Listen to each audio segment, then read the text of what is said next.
Thanks for tuning into the Weather Channel. Mike Bono, to be joined pretty soon by Will Annan on this snowy day in the eastern part of the United States. This set the scenario for the storm. The departures from normal yesterday, 30 or more degrees lower in the south than they should be, and it was snowing to beat the band in here. Then this morning, talk about cold air, International Falls and Devil's Lake at least 15 below zero. Kansas City, Missouri to Albuquerque, New Mexico, just about the same. And this is really what's going on. Cold air coming in from the north, lots of warmth and moisture from the southeast coast to the Gulf of Mexico, and that spells explosive development, and that's exactly what we've been seeing across a lot of the southeast and now moving up the Atlantic coast as strong disturbances filter in from the upper levels of the atmosphere moving on in toward the Gulf of Mexico. Well, this is what we have, our monster storm, if you will, mega storm, superstorm, the great storm of early 1993, whatever you want to call it. Low pressure now coming up on the Savannah River. And these isobars packed in like this, you sort of have to realize that this is a close-up of a picture. You can hardly even see these isobars on the national map. It means a lot of wind from the middle Atlantic states right on down through the Tennessee Valley, funneling into a lot of Florida where they had a tornado outbreak last night.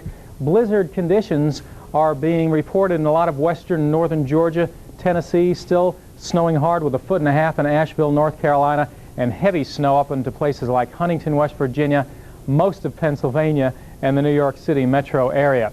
So the wind is really blowing, shrieking through this area, and below freezing temperatures and some light snow all the way down to the Florida Panhandle, with increasing winds and some flooding going on now in the middle Atlantic states, and they also had some very serious flooding on the west coast of Florida because of all that wind just pounding on into the Gulf Coast. Still, from Apalachicola to Cape Sable, flood warnings. That's from tidal flooding. And on the easterly winds coming in off the ocean from Watch Hill, Rhode Island, just about down toward the Little River Inlet, we have some flood warnings as well.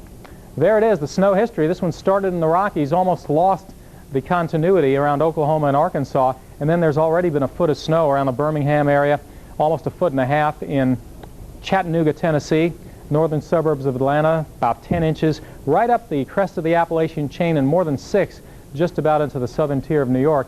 And this is what's to come just about between now and 7 a.m. Sunday, maybe a little more after that, and not including what we already have.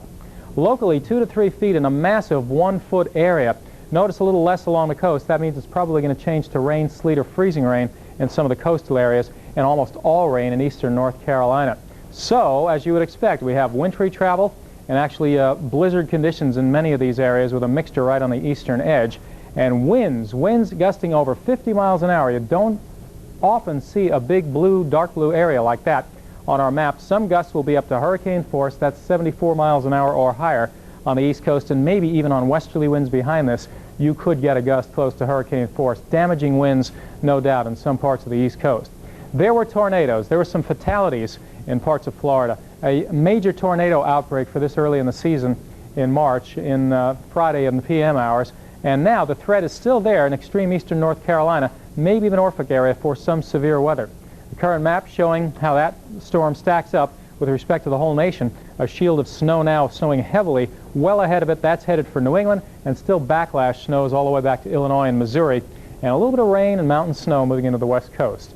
Here's our radar in review, and we can see the radar echoes beginning to advance up the coast, kind of hooking around just off the middle Atlantic coast. Some heavy thunderstorms, and there's always a chance that one of those could brush the Outer Banks, possibly severe.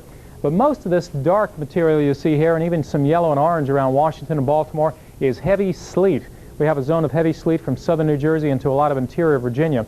Low pressure, the actual spinning of low pressure is right about here. Very deep low, less than 29 inches of mercury in South Carolina, some record low pressures at Augusta, Georgia this morning. The backlash around that has blizzard conditions with snow and blowing snow. Just taking that little whistle-stop tour, first from south to north, with the big picture showing the southeastern snowstorm still going on with some snow showers not too far from Tallahassee. Now marching northward, the snow and the sleet around in the Columbia area of South Carolina, Greenville with some heavy snow, and mostly rain in the Outer Banks of North Carolina.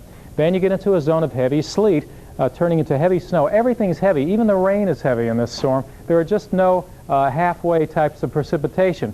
From here on down, it's heavy, and even some of this snow is heavy. The forecast map shows our low relentlessly creeping northward during the afternoon. That low getting up to pretty close to New York City with probably hurricane force gusts, very high tides. They're evacuating folks on the south shore of Long Island right now. They should be in Connecticut too, with a lot of wind just circling around even after the storm passes. Still a backlash of snow with some mixed precipitation coming in the northwest, and then it tails on into the Canadian Maritimes. But over an inch of precipitation with some lighter precipitation west.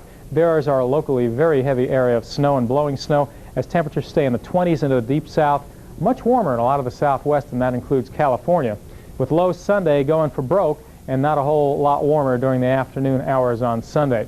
But as you can see, the big story during the week will be some increasing temperatures in the east, but then a return to colder weather in the Midwest as still another front comes on through during the week.